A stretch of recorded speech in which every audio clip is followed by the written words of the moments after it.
unabashed, the most unpredictable, becomes a headline, the most volatile, outrageous behavior, unsubstantiated narratives, a battle of personalities. Welcome to Grand Tamasha. I'm your host, Milan and Vivan. There's arguably no more consequential generation for the future of India than today's millennials. The median age of India's population is just 28 years old. This means that Indian millennials number around 400 million, or roughly one-third of the entire Indian population. According to some estimates, by the year 2021, two-thirds of India's population will be within the working age of 20 to 35 years. The economic, political, and social views of India's youth will have a profound effect on the country's future trajectory. My guest on the show today is Vivan Marwaha, who is himself an Indian millennial, but he's also the author of a new book on Indian millennials, which will be published by Penguin Random House in 2020. Vivan joins me in the studio today in Washington, D.C. Thanks for coming on the show. Thanks for having me. Yeah. So before we get into the subject of your book, portions of which I had the pleasure of reading, tell our listeners a little about you. Where are you from? Where did you grow up? And how did you, an Indian millennial, come to write a book about Indian millennials? Yeah, absolutely. So first, thanks for having me. I grew up in Delhi and I was there for the first 17, 18 years of my life. And then I went out to school at a liberal arts college in California. And one of the most common conversations that, people were having in the United States was about millennials. They were just trying to figure out, how do these people think? Why do they behave like this? Why do they have so much avocado toast? Why do they have so much avo toast? What do they want? How can we get them to keep a job? And finally, how do we sell products to them? And when I finished school and I was back home for the summer, I sort of found no understanding of Indian millennials. So there was nothing online and there was nothing in print. And this is the summer of 2017. And it really was this huge gap in the understanding of India's youth. And as you mentioned, rough calculations estimate that they're roughly 400 million strong. And that's more than the entire population of the United States. Now think about not knowing much about almost an entire country. And not knowing about the opportunities and the incredible, what are the incredible costs of not knowing about the opportunities of this entire generation. And so I found folks in Delhi and Bombay who complain about millennials, that they can't hold a job or they're addicted to social media. But what my research, which we're going to come to in a bit, found that the reality couldn't be further from this false narrative. And so I'm excited to talk about that on this podcast. And how I started this project is, again, I thought that no one was really looking at Indian millennials, and I decided, being a millennial myself, there's no one else better suited to take this on, so I just decided to jump into it. And were you daunted by this task? I mean, you were a recent college grad, decide I'm going to write a book on Indian millennials. I mean, was that an intimidating thing to do? Absolutely. And because India is so diverse, and there's so many different Indias the way you look at it, regionally, socioeconomically, culturally, linguistically, it definitely was a very daunting experience. So I just decided to sort of take things as they go. I started my research in South India in Mysore at the Infosys campus there. And then from there, sort of worked my way up geographically. I corresponded a lot of my research with the elections. So I tried to understand how youth vote during India's elections, state elections, and then the general elections. And I also conducted my own research while I was doing those interviews. So help us understand first just kind of an important definitional thing, which is, what is a millennial technically? Absolutely. So, people usually assume millennials as upper-class folks addicted to their phones. And as you mentioned, avocado toast in the United States. And the Pew Research Center in the US defines millennials as a generation born between 1981 and 1996. And they largely do this because they believe that at the dawn of the new millennium, they found that this generation is defined by similar life experiences, the most important being 9/11, and how a lot of millennials were either in elementary, middle, or high school at the time, and it really had an impact on the psyche and an understanding of the generation on how they view the world. In the Indian context, I also find this cutoff helpful, but for a different reason. because of the 1991 economic liberalization, when the country's economy began to radically transform. At least on paper, new industries and opportunities, they opened up for millions. And this was a total break from the past when, the government, engineering, or medicine were viewed as the only possible careers for a young Indian to pursue. And so for the main pillar of liberalization and then the introduction of general entertainment channels, then the internet, then social media, people born in this period have all adapted to, some of these transformational changes in a very similar manner. And so while some millennials weren't born during liberalization, they were born after, they still grew up in a country and an economy that was defined by it. And even if you go a few years earlier, 1975, 1976, I think that those people are defined by different experiences. So this is sort of, if the generation after 47 was Midnight's children, these are liberalization's children. Absolutely, yes. If I had to sum up the core thesis of your book, it would be this passage that reads the following. At the dawn of the new millennium, a young population was seen as India's biggest strength. But 2 decades in, the promise of this demographic advantage is fading. So how would you define this great promise that India's millennials hold? And why is it that you think this great advantage, this demographic boom, actually could be its peril? And so, I don't think this is a particularly novel observation. But for someone who does research and someone who's traveled to the places where I've traveled, it's painfully glaring and obvious. And nobody's actually talking about it. And there's just a total lack or breakdown of employment, formal and informal, all across India.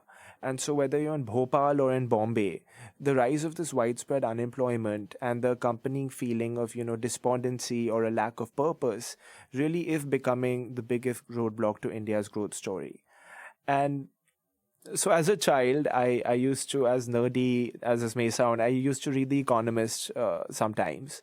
And it would come home and I discuss it with my dad, once a week maybe. The Economist is not a sponsor of this podcast, as far as I know. And I remember about 10, 15 years ago, when I was a teenager, and there was a lot of optimism around India's so-called demographic dividend and trajectory. That, as a democracy with the rule of law and a fast-growing population, it was only a matter of years before India overtook China. And that we had everything going for us, and India really would become the next incredible growth story. Think about, the next South Korea or maybe even Japan. And, Milan, it's 2019 and we're not even close. China has far overtaken India, and now even Bangladesh has. And it's now becoming clear that this huge population that India has, since it hasn't been put to work or educated probably, might in fact become a liability.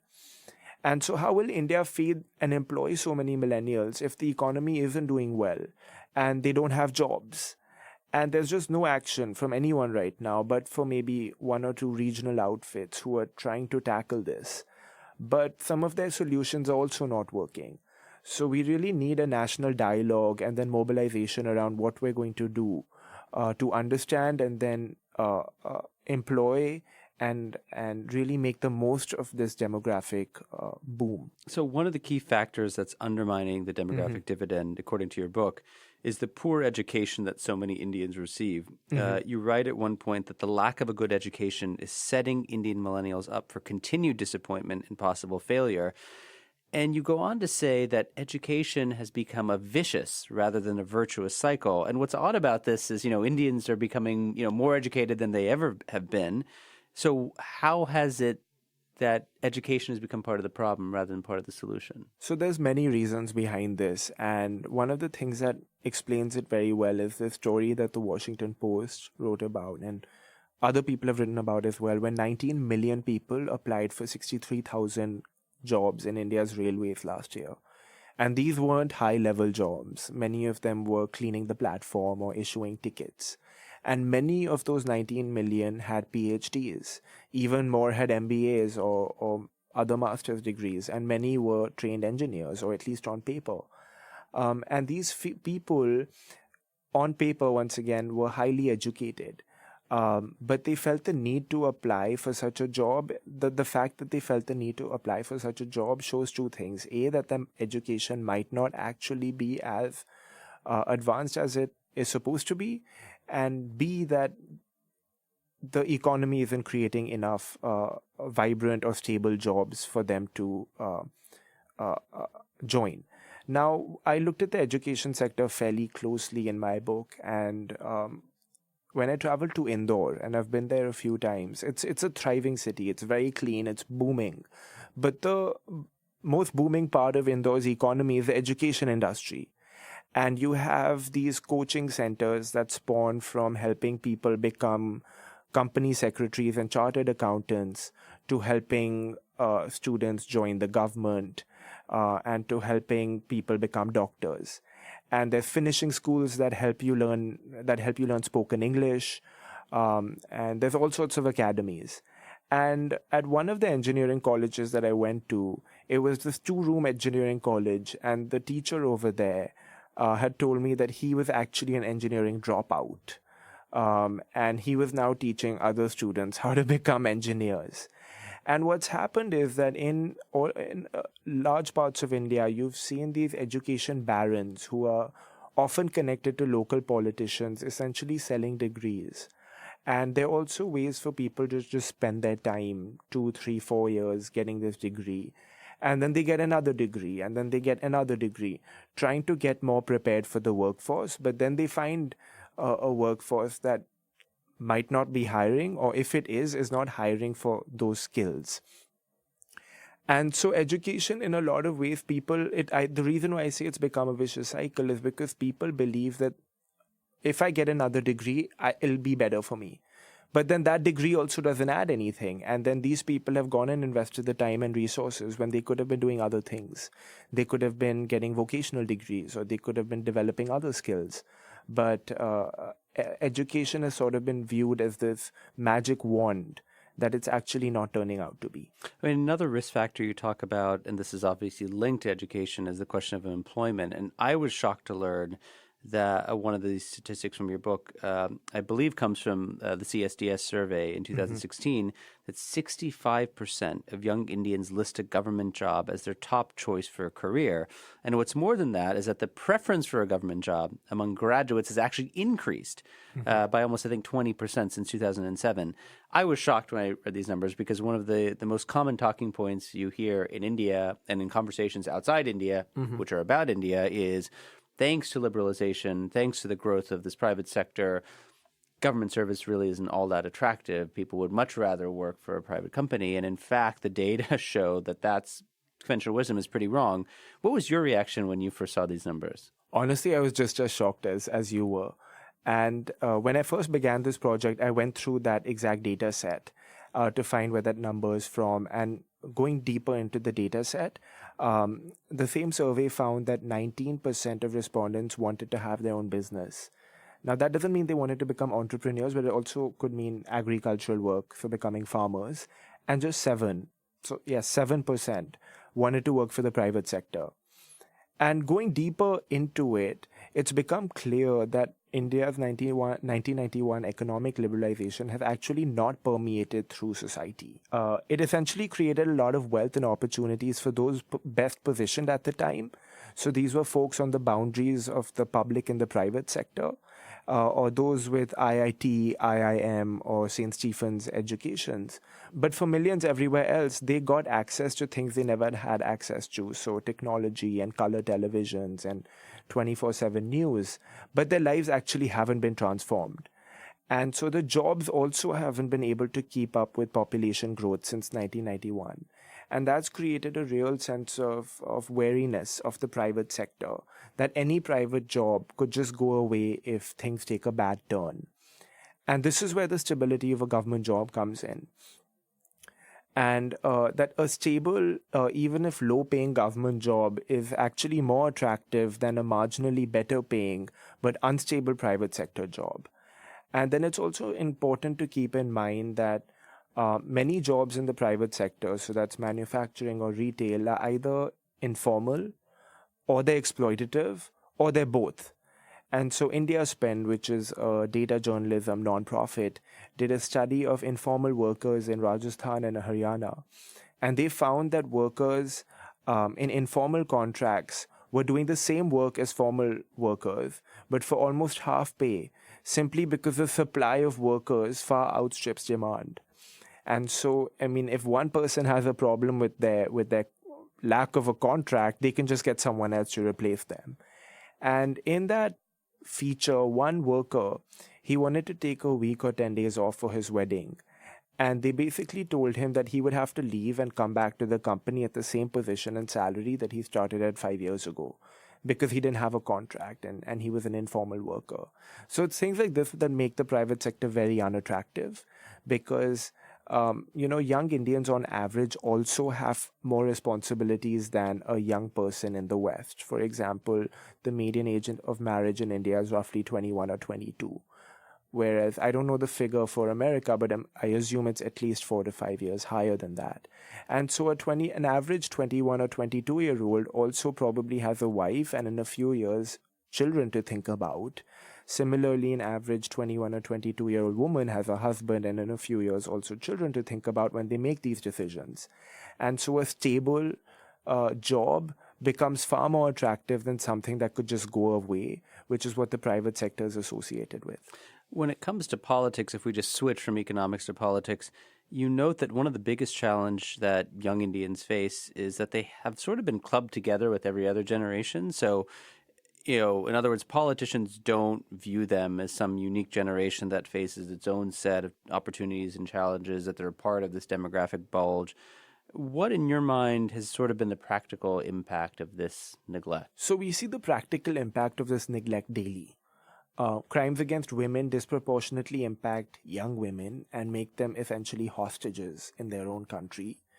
And why I say that is because many women who I've interviewed and who I know don't feel comfortable being out at night in most of India's cities, since there's never been any concerted effort in making cities safer or changing attitudes around women and youth. And then the employment crisis is another glaring example. The Indian political establishment's obsession with farmers and crony capitalists has come at the expense of the economic mobilization required to create large-scale employment. And so they've always focused on the rural economy, where a lot of people do indeed live, but most industrialized or advanced countries have the fewest people living in rural areas. But in India's case, that's where most of the voters live. And this focus has come at the expense of actually mobilizing the economy in such a way that new, vibrant jobs are being created elsewhere. And this is once again because the political establishment has always been more concerned with social engineering or waving the wand of the government, believing that change will sort of trickle down to everyone. But that's not obviously how it works. So if you want to capitalize on your youth, which you need to given the numbers and the immense potential, you need to really focus on them as a distinct group. And so, when I talk to so many millennials, they tell me we want Bangalore to become the next Singapore, or we want Mumbai to become the next New York. But that doesn't happen by simply building toilets. It happens by completely transforming the education system, revitalizing the economy, improving the human condition. And these are things that impact young people, as does air pollution and the fact that Indian cities are running out of water. But they've really never been prioritized because the youth vote is so spread out and has always sort of been co-opted by caste considerations or linguistic considerations, that there's never been a constituency for young people to have their issues addressed. But is your sense, if we take your argument to the logical extension, that if the government were to wake up one day and announce the kinds of sweeping economic reforms that many economists have said are necessary to stimulate real manufacturing, creative destruction, so land, labor, disinvestment, the laundry list of things, is your sense that the youth of India would be generally supportive of those moves because they can link it to some of these positive outcomes? Absolutely. I think millennials would be very supportive no matter where they really stand. Again, I'm saying that with the caveat of largely being urban or developing urban areas. And that's because millennials as a whole, and what my research and some other people have also found, is that they do support sort of this bold action. And this is clearly seen with demonetization, where a lot of people will mention, like, yes, it hurt us, but at least Prime Minister Modi did something to address black money and corruption in the country. So similarly, people are willing to take a little bit of economic hardship in the short term in the promise of long-term payoff. And millennials, most importantly, are best positioned to take advantage of India's possible economic success, but also bear the brunt of an economic downturn. And so they understand their place in India's economic trajectory. And they understand that if bold reforms are to be made, that people will have to get behind them. And so, no, I don't think that there's going to be a lot of opposition among the people who are connected to the internet and who know what's happening, or get some sort of news daily, because they are broadly supportive of bold moves to sort of make their lives better, even if it does cause them some short-term pain. I'm wondering if there's an Indian politician or political party out there that is tapping into this millennial zeitgeist. I mean, you make reference in the book to AOC, Alexandria Ocasio-Cortez, who is the freshman member of Congress here in the United States from New York, who has sort of single-handedly redefined the debate in Congress when it comes to issues affecting young people, whether it's jobs, inequality, the Green New Deal, and so on and so forth. Have you been able to kind of find an Indian, quote-unquote, AOC that's kind of waiting in the wings somewhere? So what I say in the book is not that most American millennials agree with AOC, but I say that she has essentially just changed the debate. And she's made it focused on youth issues and issues that will affect millennials in America today, but 20 years from now, like climate change and an economy that should work for everyone. Unfortunately, the answer to your question is no, and that is one of the problems which millennials face today. And that's because factors such as caste and linguistic identity are still so deeply rooted in the identity of the young Indian that it's very difficult, almost impossible, for one young leader to emerge and speak for a majority of the generation. And so we saw people like Kanhaiya Kumar and Jignesh Mevani sort of emerge into the national conversation, but largely in the mainstream media, only to fizzle out shortly after. And these people haven't been able to develop or nurture a young following. So most of Kanhaiya's campaigners in his Lok Sabha race in Begusarai, they were liberal, lesser-known Bollywood stars, people like Shabana Azmi and people like Swara Bhaskar, who I know because I'm on Twitter, but they don't really actually have a large following among the larger public. And so if there is an AOC counterpart, he's definitely not a liberal. And he, in fact, made his career opposing and lampooning liberals, and his name is Tejasvi Surya. He's the BJP member of parliament from Bangalore South. And he sort of rose up in student politics, giving very fiery speeches, labeling people who oppose the Modi government's policies as anti-nationals, saying that they're not patriotic. And agitations. He went up to West Bengal agitating against illegal immigrants, and now he wants an NRC which, has uprooted so many lives, and many within the BJP itself call it a failure and a disaster. He wants that to be implemented all over India. And in many ways, he actually does speak for a majority of young BJP supporters, not on the cultural issues, although those are a big part of his rhetoric, but on the aspirational issues that he says. Those are his words, actually, that I want Bangalore to become like the next Singapore. Except they don't actually want the multiculturalism or diversity of Singapore, which is a very opening city to immigrants from all over the world. And so if there is an AOC in India who I don't think has redefined the conversation, but is definitely adding some flair to it, would probably be Tejasvi Surya. You note that Indian millennials are the least politically aware and active generation in India today. According, again, to some survey data that you analyze, half have no interest in politics at all, and less than a tenth state that they have a lot of interest in politics. So these are pretty shocking numbers. Yet we know from the same survey organization, this is again CSDS, that they are voting more than before in terms of turning out at the polls, and they're showing a clear preference for Narendra Modi and the BJP. given their lack of awareness, what is it that they, why do they find resonance in Narendra Modi? And so this is one of the most interesting things that I find in my interviews and my field research, that wherever I go, I always talk to people who they'll tell me we aren't politically aware. They're fairly disconnected with politics and current affairs. And I honestly think that's a great thing. It's a great way to live. And, many of them, they don't know the name of the president. Many didn't actually have voter ID cards before polling began. But whenever I asked them who they were going to vote for or who they would vote for, there was only one name I heard, and that name was Modi. And, I broke all the rules of political science research when I actually went around asking people, where can I find a Congress supporter? Because I never found any. Oh, neither did the Congress, it turns out. Neither did the Congress, particularly where I did my research in Madhya Pradesh. And that's because since 2013, the BJP and Modi have entirely saturated the public space, physically and virtually, with Modi's image. And it's nearly impossible to go a day without seeing his face on a billboard or a social media post about him, no matter where you are. And since so much of this material, particularly the material online, is so promotional and fawning, he has essentially projected himself and been able to project himself as the only leader capable of leading India today. And so there's almost, when I would ask people who you're voting for, it was almost like, why are you asking me this question? Because it's so obvious. I'm going to vote for Modi.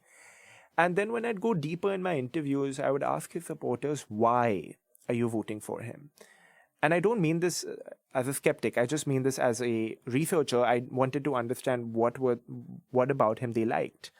And they didn't really have any policies that they would mention. Some would say demonetization.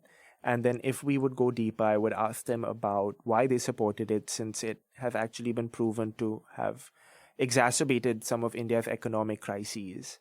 And they didn't actually have a response to it. But they would only tell me that, well, it was a very bold and courageous decision that someone only like Modi could undertake. And at least he did something. Look at the others, they didn't even do anything. At least Modi is trying. At least he's trying to clean up the system. And then others would say that at least he wasn't under anyone's thumb and he truly cares for the common man. And this is what people would say to me when I asked them about demonetization. Then there's the whole national security element, which really took off on social media. Now, the BJP has a bunch of allied online Facebook pages. Some of them are called the Indian Eye, Nation with Namo. And all of these pages sort of lit up after the Balakot airstrikes in February. And there was all of these memes and banners and posters where Modi was sort of front and center with silhouettes of the Indian army behind him, thanking the Prime Minister for his bold response. And it was very shareable. It had this aspect of virality to it. And it was designed to have the maximum reach on Facebook, on Instagram, on WhatsApp. And the Pulwama attacks were a very unfortunate event, but Modi's response to them, which was this muscular response, was very popular, particularly when viewed against what happened in 26/11, which is another defining moment for many millennials, because they were all watching the news and seeing what was happening, and they also noticed that nothing actually happened after 26/11. And so to see Modi go after Pakistan and, sort of hit them in their own front yard, not even backyard, but in their own home, was very widely supported. And it was sort of this assertion of India's muscularity, that they finally had a leader who was, willing to stand up for the Indian people. And that's a big part of his support. It really adds to it. It's a big part of the Modi voters' love for him. I was on a panel this past Friday, and an audience member asked, whether what we're seeing in Indian politics is a kind of Modi phenomenon, or if there's a kind of clear ideological shift amongst the Indian voter. And I found this passage in your book to be extremely insightful. I just want to quote from it. It says, "Indian politics is going through a fundamental reordering, and millennials are leading the charge. Millennials are fed up of the so-called Lutyens elite and would like to replace the old lot with leaders who speak, look, and pray like them."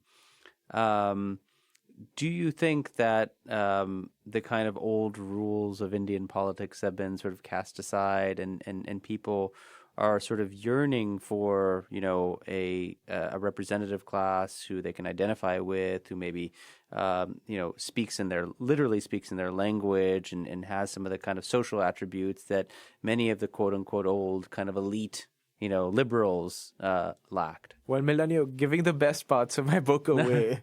But yes, absolutely. This has been another very important change or transformation taking place, which I found, where people no longer want advanced English-speaking technocrats or entitled diners, sort of embodied by this so-called old Lutyens elite leading them anymore. And one of the most common responses among millennial voters on the campaign trail was about how Modi speaks when he's abroad. So he speaks in Hindi, and how foreign leaders are now taking note of India.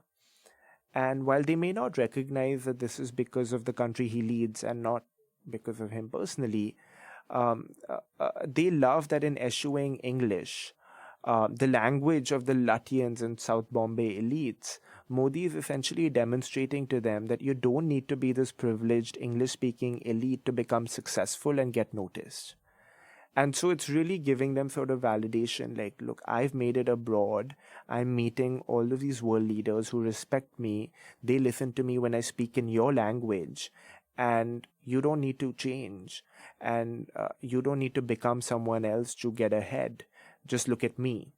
And so he's sort of become sort of this common man's leader, which India's traditional parties haven't really had. Jawaharlal Nehru went to Cambridge or Oxford. He went to one of the two. And a lot of people, I wasn't alive when he was around, but a lot of people say how he was more comfortable in English than in Hindi. Similarly, Manmohan Singh is a very intelligent and accomplished economist, but he's a terrible public speaker. And he just has no emotion in anything he says, and it's largely in English, a language still that most of India doesn't actually speak or speak fluently. And so when we think about leaders who look and pray like millennials, this is never said explicitly. Sometimes it is, but not always. But it's always an underlying assumption in each of my conversations. And so I've spent a lot of time in Bhopal for my research. And during the infamous Lok Sabha election, where Sadhvi Pragya Thakur, whose name has been in the charge sheet for the Malegaon bomb blast, was up against a former Chief Minister of Madhya Pradesh, the Congress candidate, a lot of young voters would tell me how we, which essentially meant Hindus, should vote for Pragya out of duty because they, or Muslims, would vote for the Congress candidate. And that it was almost a duty of them to do this. Now, Sadhvi Pragya is not someone who behaves, looks, or speaks like an ordinary Indian. But what some of these comments highlighted to me is that there's some level of Hindu consolidation that's taking place, and the notion that some policies and ideas in India should be in line with Hindu values. So a lot of people will tell me, we don't eat meat, we're fine with other people eat meat if other people eat meat, but other people shouldn't eat beef because they should just respect, our values. It's fine if they eat meat, but they shouldn't eat beef. But, isn't killing an animal the same? Whether you kill a donkey or a pig, you're still killing an animal. And so the acceptance of that there should be, that the country should live in line with some Hindu values is taking hold among even moderate voters or individuals. And similarly, millennials want leaders who look like them. And once again, Tejasvi Surya very well exemplifies this change, or Tejasvi Surya very well describes this change, where he dresses very Western and he speaks in English with a mix of Hindi. And but a lot of his speeches, Hindutva leaders have been giving since the 1990s. But now you just have this young, spectacle-wearing, English-speaking lawyer who's a newly minted member of parliament making these speeches. And they're resonating with some people. And so millennials are finally realizing that Hindutva leaders don't have to be saffron robe-wearing religious folks, but they can just be anyone. And that's one of the most interesting things I found in my research.